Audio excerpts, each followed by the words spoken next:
Hola mis queridas niñas del grado noveno, bienvenidas a una nueva clase de español con la cual vamos a finalizar las temáticas que tenemos programadas para el segundo periodo. El día de hoy, como les mencioné hace un rato en nuestra reunión, hablaremos acerca del texto lírico.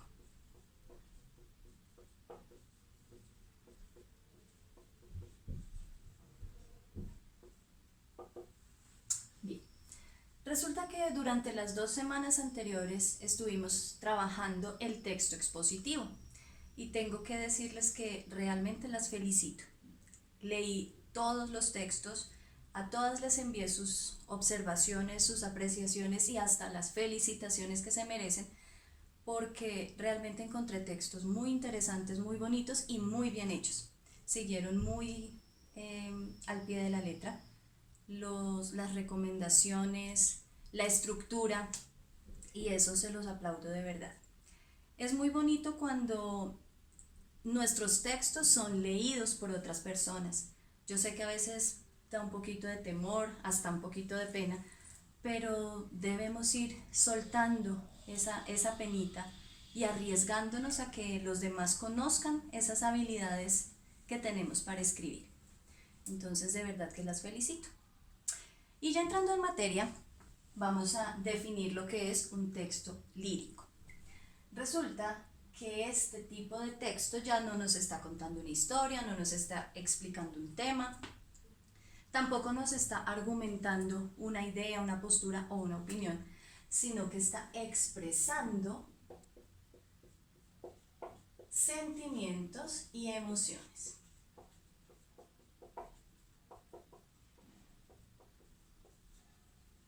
Y es lo que comúnmente conocemos como la poética, ¿cierto?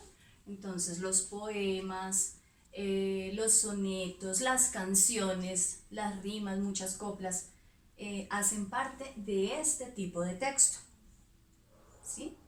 Muy bien.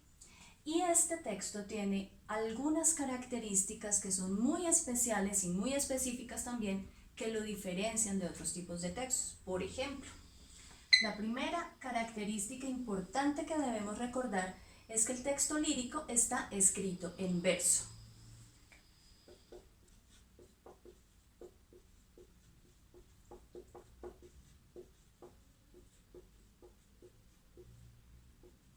Y recordemos que un verso es cada una de las líneas que componen un poema.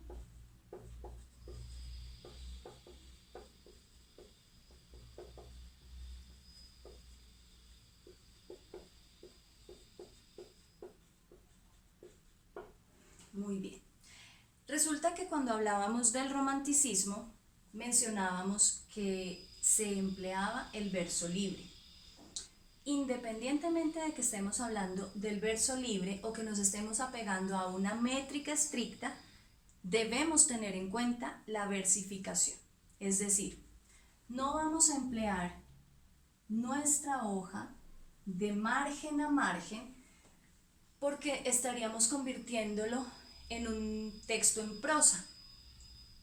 Y sí, pueden haber poemas escritos en prosa que no emplean una rima, una métrica, pero de todas maneras deben estar escritos en verso. Deben tomar únicamente una porción de la línea o del renglón,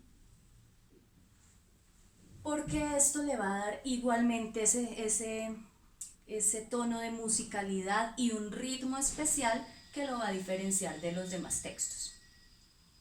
Ok, entonces, hasta aquí vamos anotando nuestras preguntas y en nuestro encuentro de mañana a las 8 de la mañana espero poderlas resolver. Bien, tomamos nota, porfa, y vamos a continuar.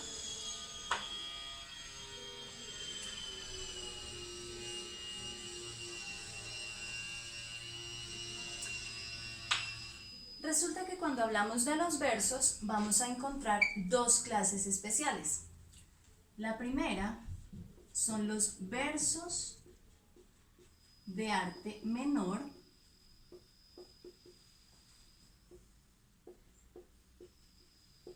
que son aquellos que tienen menos de 8 sílabas.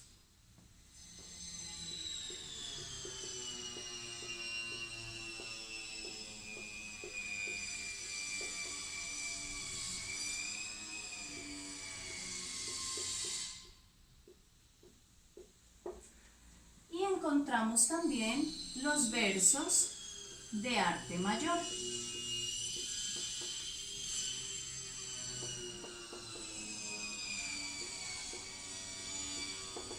Que son aquellos que tienen 8 sílabas o más.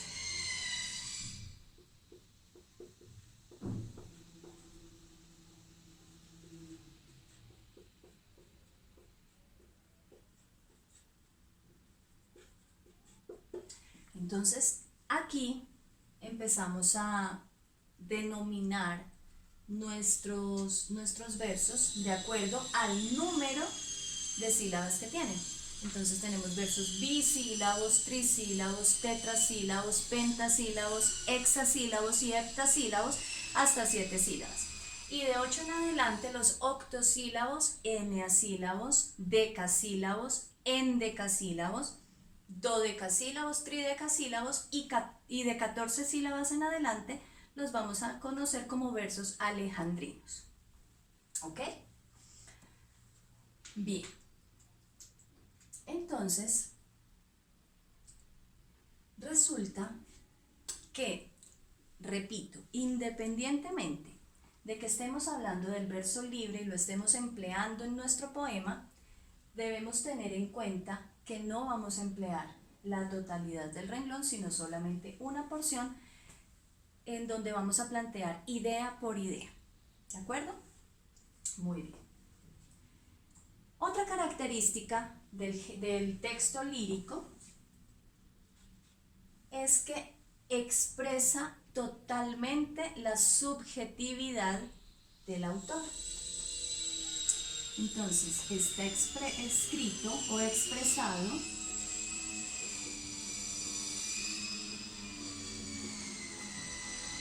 a través de un lenguaje subjetivo.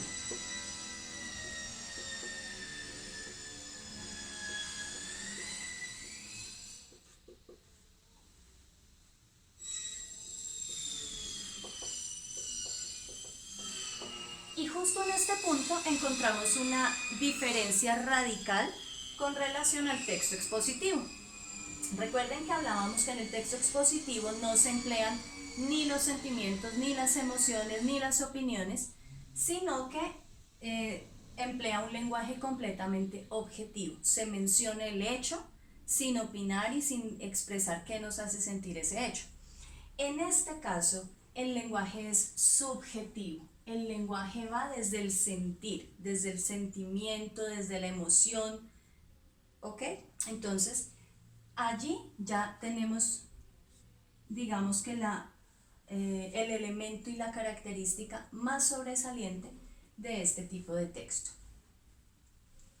Ok, entonces vamos nuevamente a tomar nota y también a tener en cuenta nuestras dudas para poderlas resolver durante nuestro encuentro de mañana. Muy bien, entonces ahora vamos a analizar una estrofa de un poema en donde analizaremos estos elementos de versificación que acabamos de mencionar.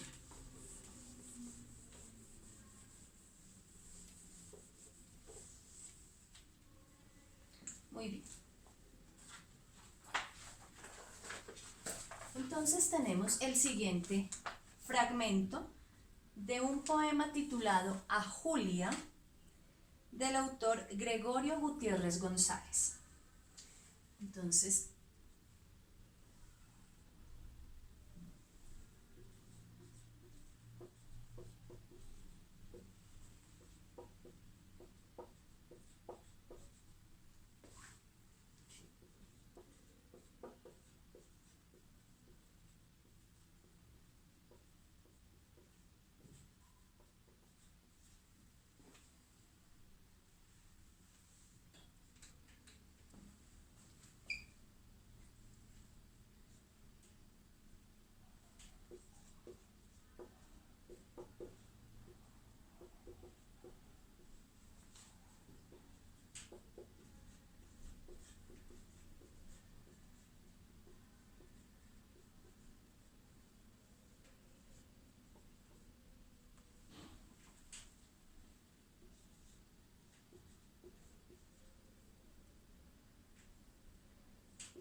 Bien, nuestra estrofa dice: cuánta ternura en tu semblante miro, que te miren mis ojos siempre así. Nunca tu pecho exhale ni un suspiro, y eso me basta para ser feliz. Un poema muy bonito, muy romántico en nuestro sentido de la palabra. Entonces, vamos a analizarlo. Resulta que cuando hacemos el análisis métrico de un poema, empezamos a contar las sílabas, pero debemos tener en cuenta ciertos detallitos. Entonces vamos a hacerlo. Aparentemente se hace el conteo silábico como cualquier conteo silábico en cualquier tipo de texto. Sin embargo, pongan atención. Empezamos aquí. 1, 2, 3, 4, y aquí encontramos un elemento que se llama sinalefa. Esta sílaba termina en la vocal A y la siguiente, perdón, esta palabra, y la siguiente palabra inicia con vocal. Significa que estas dos se cuentan como una sola sílaba. Entonces íbamos en 1, 2, 3, 4, 5, 6, 7, 8, 9, 10 y 11. Tenemos un verso de 11 sílabas. Vamos con el siguiente. 1, 2, 3, 4, 5, 6, 7, 8, 9 y volvemos a encontrar una sinalefa y 10. Y ojo a lo siguiente. En este caso, el verso termina en una palabra aguda. Recuerden que las palabras agudas son las que tienen el acento en la última sílaba. En este caso, cuando un verso termina en una palabra aguda, hacemos el conteo de las sílabas y le sumamos una sílaba más. Entonces nos dieron 10 sílabas más una, 11. Y nos van quedando todos nuestros versos de 11 sílabas. Vamos a ver los otros dos. 1, 2, 3, 4 y volvemos a encontrar sinalefa. 5, 6, 7, 8 con otra sinalefa, 9, 10 y 11. 11 sílabas. Vamos con el último. Esta Y la contamos como el sonido, o sea, fonéticamente la vamos a tener en cuenta, la vamos a contar como una I latina. Entonces decimos 1, 2, 3, 4, 5, 6, 7, 8, 9, 10 y pasa exactamente lo mismo que en el segundo verso. El verso termina en palabra aguda, nos dieron 10 sílabas y le sumamos una más. Cuando el verso termina en una palabra grave, la dejamos exactamente igual. Y si termina en una palabra esdrújula, le vamos a restar una sílaba. ¿Ok? Entonces tenemos una estrofa de 4 versos en decasílabos. Bien. Vamos a tomar nota. Y también recuerden anotar las dudas que tengan para resolverlas durante nuestro encuentro. Ok. Para concluir, vamos a hablar de algunos elementos y recursos de los cuales se valen los textos líricos para embellecer el lenguaje. Estos elementos se llaman figuras literarias.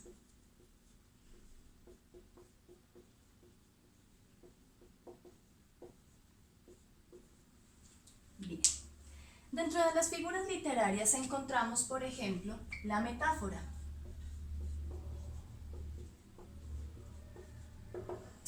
Y la metáfora significa que vamos a nombrar a un elemento con el nombre de otro elemento con el cual nosotros lo relacionamos. Por ejemplo, tus labios de miel, cuando hablamos de unos labios dulces que nos gustan.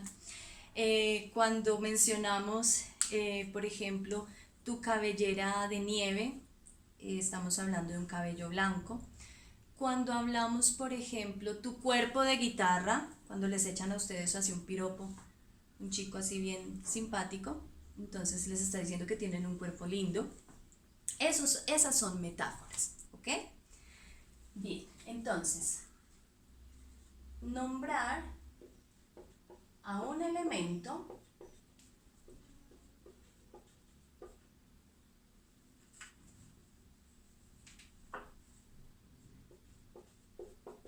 con el nombre de otro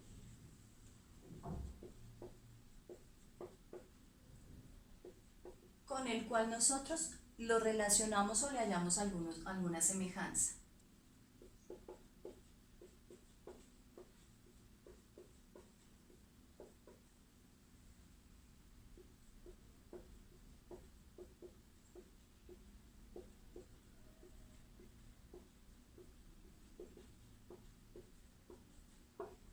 Muy bien. Otra figura literaria o retórica es el símil, que también conocemos como comparación.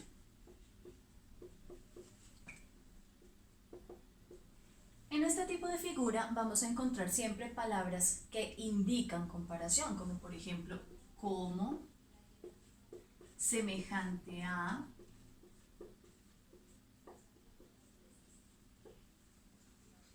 y podríamos dar un ejemplo como tu piel suave como la seda. ¿Listo? Entonces ahí estamos comparando la piel y la seda.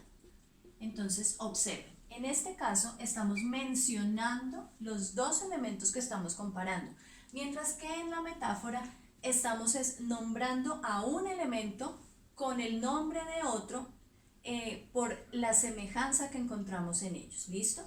Entonces espero que vayamos teniendo claridad en ese aspecto. Bien, otra figura es la personificación.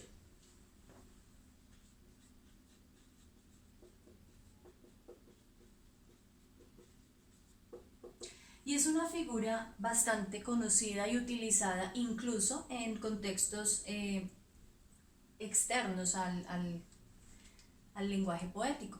Cuando mencionamos que un elemento, un objeto, tiene características humanas, cuando decimos que la puerta le golpeó al niño, entonces que la puerta es grosera porque lo golpeó, ahí estamos hablando de la personificación.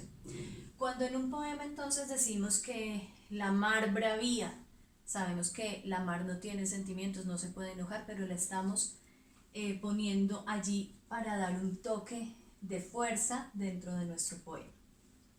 Entonces, la personificación es atribuir características humanas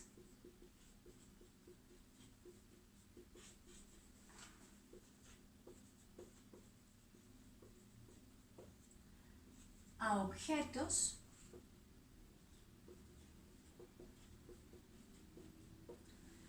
o incluso a los animalitos. Cuando decimos que los animales hablan y demás, pues sabemos que no son características propias de ellos. ¿Ok? Entonces vamos a ir tomando nuevamente nota de estas tres figuras literarias para pasar a otras tres.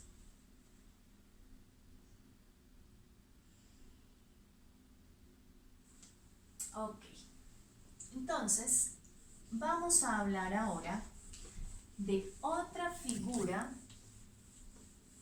literaria o retórica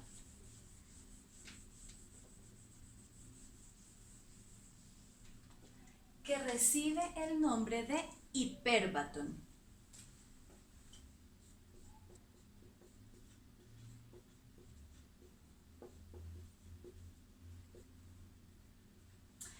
Y el hipérbaton se refiere a la alteración del orden sintáctico de las palabras para dar justamente un efecto de sonoridad. Entonces, cuando decimos, por ejemplo, adiós, gracias, normalmente uno dice gracias a Dios. O cuando decimos, si mal no recuerdo, si mal no estoy, estamos cambiando el orden normal y corriente de las palabras para dar un toque un poquito más sonoro. Entonces, es la alteración del orden sintáctico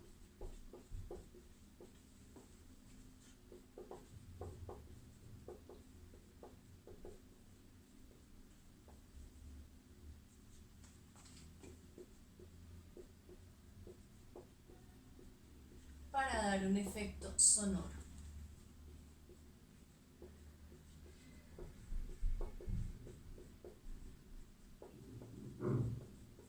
Y no solamente un efecto sonoro, sino también mayor fuerza a nuestro poema y al mensaje que quiere transmitir. Bien, otra figura es el epíteto.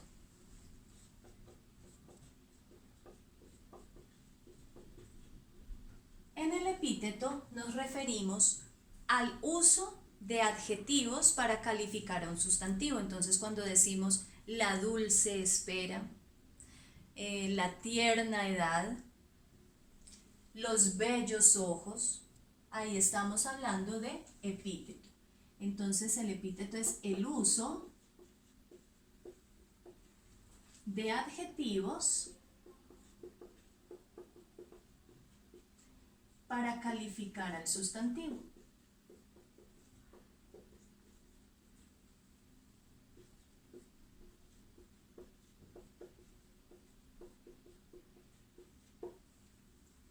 Y hay muchísimas otras figuras literarias que vamos a conocer, vamos a mencionar en una presentación que les voy a poner también en el tablón, en donde vamos a ampliarlas un poquito.